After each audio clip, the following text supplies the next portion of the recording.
Hi hello నమస్తే welcome back to our channel. నేను మీ MC present అంటే మనం చూసినట్టయితే పోసాని కృష్ణమూర్తి గారు రాజకీయాల్లోకి రాను, ఏ రాజకీయ సంబంధం లేదని చాలా మాటలు కొన్ని వీడియోలు రిలీజ్ అయ్యాయి. మనం చూసినట్టయితే ప్రజెంట్ ఆ విషయం గురించి మనతో మాట్లాడడానికి సీనియర్ జర్నలిస్ట్ జగదీప్ గారు ఉన్నారు. సార్ నమస్కారం సార్. సార్ మీరు నిన్న వీడియోలు చూసినట్టయితే పోసాని కృష్ణమూర్తి గారు కొన్ని విషయాలు చెప్పారు. అంటే రాజకీయానికి నాకు ఎటువంటి సంబంధం లేదు, పట్టించుకోను, మంచి ఉంటేనే దాని గురించి సపోర్ట్ చేస్తానని మాట్లాడడం జరిగింది. సార్ మీరు దాని మీద ఏం చెప్తారు? పోసాని కృష్ణమూర్తి గారు సడన్గా ఇలా మాట్లాడడంలో ఆంతర్యం ఏంటి అయి ఉంటుంది అని ఆలోచిస్తే మేబీ ఈవెన్ జగన్మోహన్ రెడ్డి గారితో సహా రెడ్ బుక్ రాజ్యాంగం నడుస్తుంది అని చెప్పుకొచ్చారు. ఇప్పుడు కాస్త భయపడుతున్నారా లేదంటే కొంచెం బాధ్యతగా నడుచుకుంటున్నారా అని అనిపిస్తుంది. ఇదే పోసాని గారికి మరి గత ప్రభుత్వం ఏం తాయిలాలు ఇచ్చిందో ఏదో పదవి కూడా ఇచ్చినట్టుంది కదా.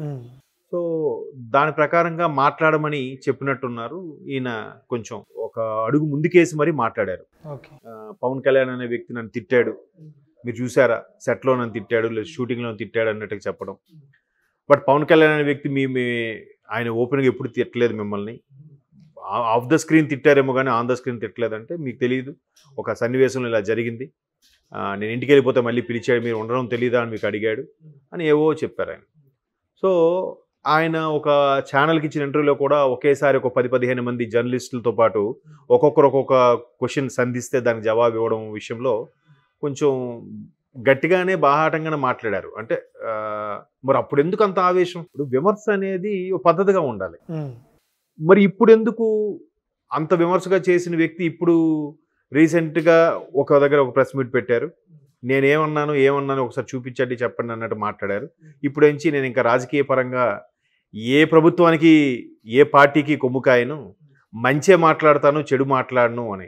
అంటే గత ప్రభుత్వంలో మంచే జరిగిందా, చెడు జరగలేదా? పోనీ మంచేనే మాట్లాడారా గత ప్రభుత్వంలో? అది వదిలేసి ఇప్పుడు ప్రభుత్వం ఇప్పుడు జనరల్గా ఎలా ఉంటుందంటే ఎవరు మంచి వాళ్ళు చెప్పుకోవచ్చు.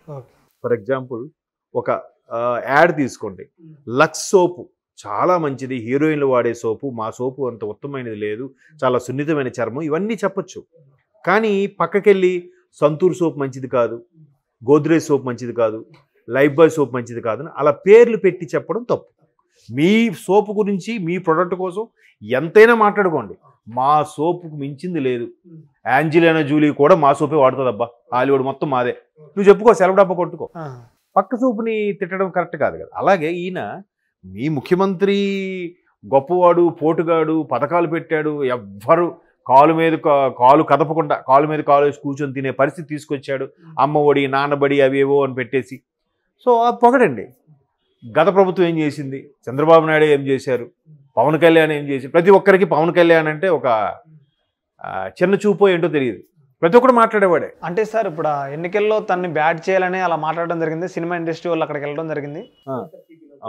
పవన్ కళ్యాణ్ ఓడించడం కానీ బ్యాట్ చేయడం జరిగింది అంటారు అక్కడ? ఇప్పుడు పవన్ కళ్యాణ్ అనే వ్యక్తి నిజంగా గేమ్ చేంజర్ అందరూ అన్నారు. అంటే ఎట్లా అంటే మ్యాన్ ఆఫ్ ది సిరీస్ లేదా మ్యాన్ ఆఫ్ ది మ్యాచ్ అని చెప్పారు చాలామంది. ఇప్పుడు కెప్టెను చంద్రబాబు నాయుడు గారు ఆటలో పనితనం చూపింది, ఆయన కెప్టెను, ఆయన సారథ్యంలో మంచి మంచి బౌలర్లు బ్యాట్స్మెన్లు ఉన్నారు. ఓకే, లాస్ట్ ఇంకా 6-7 నెలలు ఎలక్షన్స్ ఉన్నాయనగా ఈయన అరెస్ట్ అవ్వడము, అరెస్ట్ తద్వారా పవన్ కళ్యాణ్ ఆగస్టులో ఎప్పుడు అరెస్ట్ అయ్యారు కదా, 2023 ఆగస్టులో అరెస్ట్ అయ్యారు. అప్పుడు పవన్ కళ్యాణ్ గారు అక్కడికి వెళ్ళడం, కలవడం, బయటకు వచ్చి మరుక్షణమే మేము ఇకపై టీడీపీతో కలిసి పోటీ చేస్తున్నామని అనౌన్స్ చేయడం, ఒక్కసారి ట్రెమండస్ చేంజెస్ వచ్చేసాయి.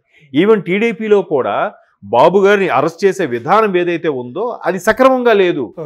ఒకవేళ తప్పు చేశారు ఆయన అరెస్ట్ చేయండి, ఎవరు తప్పు పట్టట్లేదు.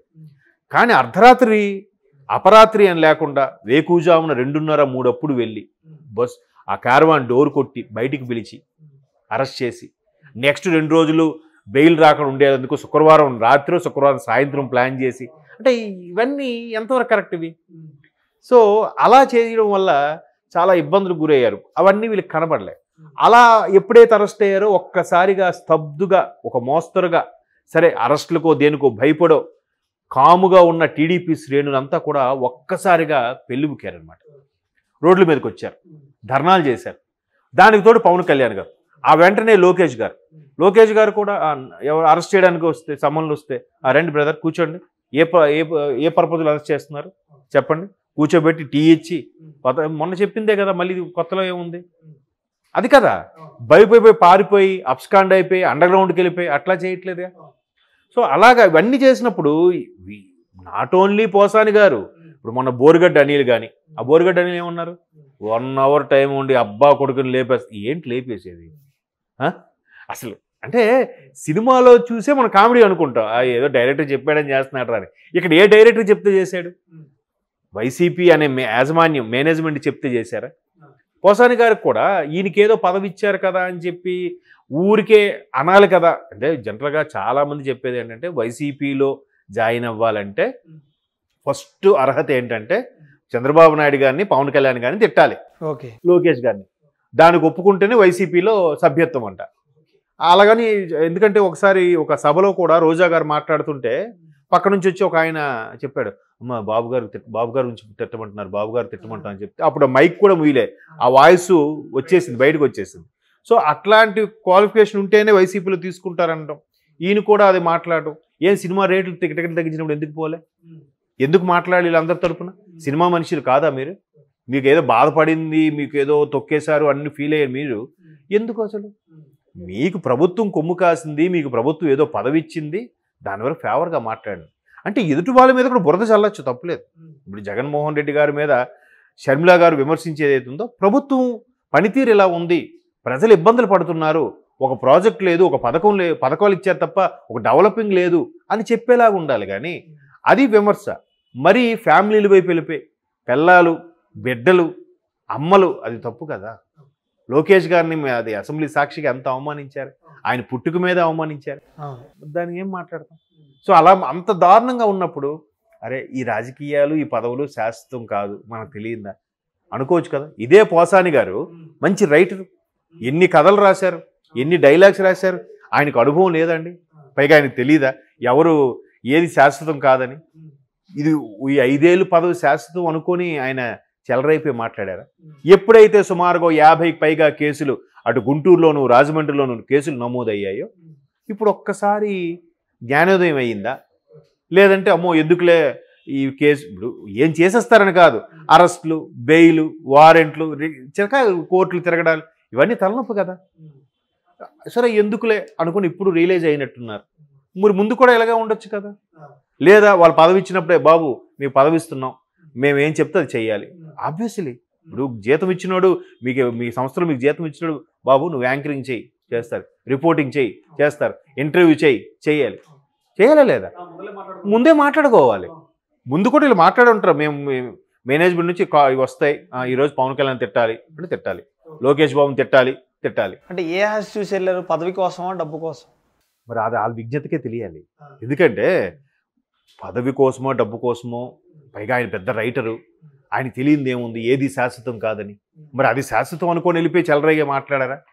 ఇప్పుడు జ్ఞానోదయం అయ్యేసరికి ప్రెస్ మీట్ పెట్టి మరి నేను ఇక్కడ నుంచి ఎవరిని ఏమి అన్ను, మరి ముందెందుకు అనాలి? అంటే ఏమైనా భయపడుతున్నారా? అంటే రీసెంట్గా లోకేష్ గారు యూఎస్ వెళ్ళినప్పుడు కూడా ఇప్పటికే 2 చాప్టర్లు అయ్యాయి రెడ్ బుక్లో, ఇంకా 3వ చాప్టర్ ఉందని కూడా ఒక స్టేట్మెంట్ ఇచ్చారు. సో దానికి భయపడి ఏమైనా వీళ్ళకి యూటర్న్ తీసుకొని గేర్ మార్చి డైలాగ్స్ మాట్లాడుతున్నారా? నేను అదే అంటాను, ఎక్స్ట్రీమ్ లెవెల్కి వెళ్ళి మాట్లాడు. ఇప్పుడు నేను విమర్శిస్తున్నాను, విమర్శించినప్పుడు ఎక్స్ట్రీమ్ లెవెల్కి వెళ్ళి విమర్శించట్లేదు కదా. ఆ ప్రభుత్వంలో ఉన్నప్పుడు వాళ్ళు ఇలా మాట్లాడారు, అది పద్ధతి కాదు అనే వరకే విమర్శించాలి. మరీ భార్యల్ని, పిల్లల్ని, అది పద్ధతి కాదు.